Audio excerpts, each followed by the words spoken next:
Pemerintah resmi menjalankan kebijakan opsen pajak atau pungutan tambahan pajak kendaraan bermotor mulai 5 Januari 2025. Kebijakan ini membawa perubahan signifikan pada struktur komponen pajak kendaraan yang tertera di Surat Tanda Nomor Kendaraan atau STNK. Salah satu perubahan penting adalah penambahan kolom baru untuk opsen pajak kendaraan bermotor atau PKB dan opsen bea balik nama kendaraan bermotor atau BPNKB. Ditinjau dari tarifnya, tarif opsen PKB dan opsen BBNKB adalah sebesar 66%.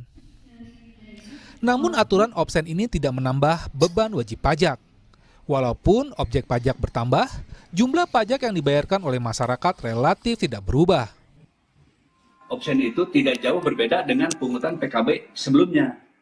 Walaupun ada perbedaan kenaikan, tidak besar karena tarif PKB sebelumnya 1,75%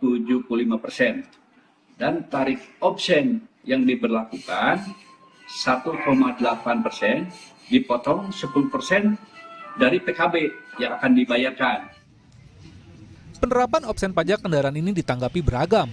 Sejumlah warga mengaku keberatan jika penerapan opsen akan tambah membebani. Sebagian lagi setuju opsen pajak jika tidak membebani warga dan dapat meningkatkan pendapatan daerah lewat pajak. Punya motor untuk beraktivitas, untuk jualan, untuk bekerja kan itu aja sih. Kalau ditambah lagi belum pajak yang lain, ini udah dipajak, sembako mahal lah. Apa yang buat sejahtera masyarakat gitu aja. Selain cuma masalah naiknya pasti jadi beban juga buat masyarakat kecil begitu kan. Penambahan biaya kan sulit mungkin nggak cuma beban aja gitu. Beban aja ya. Dengan kenaikan pajak. Ya. Opsen pajak merupakan pungutan tambahan dari pajak yang dilakukan oleh pemerintah kota kabupaten untuk menambah pendapatan asli daerah. Implementasi opsen dipraktekkan sebagai mekanisme bagi hasil oleh pemerintah provinsi kepada pemerintah kabupaten atau kota. Meskipun ada opsen pajak, beberapa provinsi memastikan tarif PKB dan BPNKB tidak mengalami kenaikan. Abdul Rohim, Kompas TV Bandung, Jawa Barat.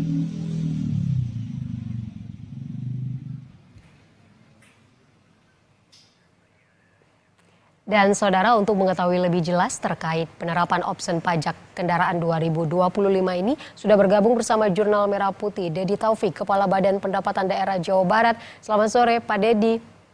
Sore. Pak Dedi, apa yang menjadi dasar penerapan opsen pajak ini? Ya, yang menjadi perubahan ini kan sebetulnya hanya perubahan mekanisme aja ya di dalam pola perhitungannya.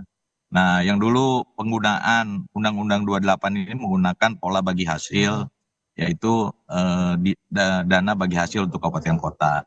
Nah, sekarang opsen ini ada tambahan pajak yang memang langsung ke kabupaten kota. Nah, proporsinya yang dulu itu proporsi 70-30, sekarang 60-40, jadi 40% untuk kabupaten kota.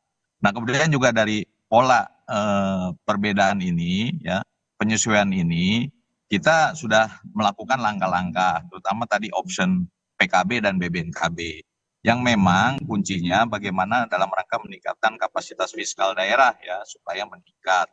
Kemudian juga berikutnya, yang kedua, jangan sampai bisa membebankan kepada masyarakat. Nah, itu yang kita lakukan hampir seluruh badan pendapatan di seluruh Indonesia seperti itu. Nah, kemudian juga untuk Jawa Barat sendiri kita sudah melakukan langkah-langkah ya, terutama supaya tidak membebankan masyarakat. Kita sudah mengeluarkan keputusan gubernur, yaitu pemberian pengurangan atas pajak terutang pajak ya untuk kendaraan bermotor, option pajak kendaraan bermotor, kemudian juga pajak terutang bea balik nama kendaraan bermotor dan option bea balik nama kendaraan bermotor. Nah, untuk biaya balik nama ini 0 untuk tahun 2025. Nah, berarti kan ini sudah tidak membebankan kepada masyarakat untuk pola balik nama. Kemudian juga untuk BBNKB juga sama, kita sudah berikan relaksasi. Kemudian juga untuk PKB juga kita menggunakan relaksasi yang tadi melalui keputusan gubernur. Jadi kuncinya tidak membebankan kepada masyarakat dan kemudian juga kembali kepada pola yang sekarang di tahun 2024 ini. Itu yang kita lakukan di pemerintah Provinsi Jawa Barat.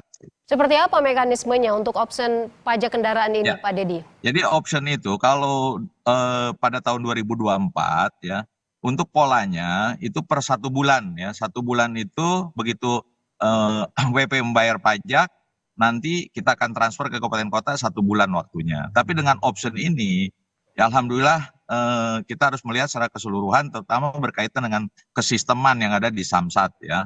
Alhamdulillah di Jawa Barat kita didukung juga oleh tim pembina Samsat nasional, tim pembina Samsat provinsi, baik itu Polda Jabar, Polda Metro, dan Korlantas. Alhamdulillah tentang kesisteman ini bisa dilaksanakan, dan kemudian juga dari asosiasi, dari dealer ini mendukung berkaitan dengan option. Jadi masuk langsung, nanti per harinya itu masuk di pajaknya di RKUD Kabupaten Kota. Nah polanya yang berbeda di tahun 2024 dan 2025. Jadi kalau 2024 kita menunda dulu 1 bulan, baru setelah terkumpul baru ditransfer ke kabupaten kota. Tapi kalau yang sekarang dengan option PKB, BBNKB sesuai Undang-Undang 1 HKPD tahun 2022 dan PP 35 dan Perda 9 yang ada di Jawa Barat, kita melakukan dengan sistem seperti itu. Jadi per hari ini ya kita sudah memperlakukan di tanggal 5 Januari, alhamdulillah kita melaksanakan dengan baik untuk pembagian tadi kaitan dengan pajak daerahnya. Gitu. Berarti sebenarnya pajak kendaraan ini naik atau tidak jika dihitung secara keseluruhan, Pak Dedi? Iya, kalau dari sisi tarif kita ada penyesuaian, tapi kita juga sudah melakukan relaksasi. Ya, relaksasi ini terhadap pokok pajak terhutangnya. Nah, ini justru kembali kepada pemberlakuan di tahun 2024. Nah, ini sama gitu ya untuk pola pembayaran pajaknya atau WP membayar pajak kendaraan bermotor, baik itu PKB maupun BBNKB sama dengan tahun sebelumnya. Baik, terima kasih banyak atas penjelasannya terkait penerapan option pajak kendaraan 2025 ini. Pak Dedi Taufik, Kepala Badan Pendapatan Daerah Jawa Barat. Sekali lagi terima kasih sudah bergabung bersama kami di Jurnal Merah Putih. Selamat sore, Pak Dedi. Sore.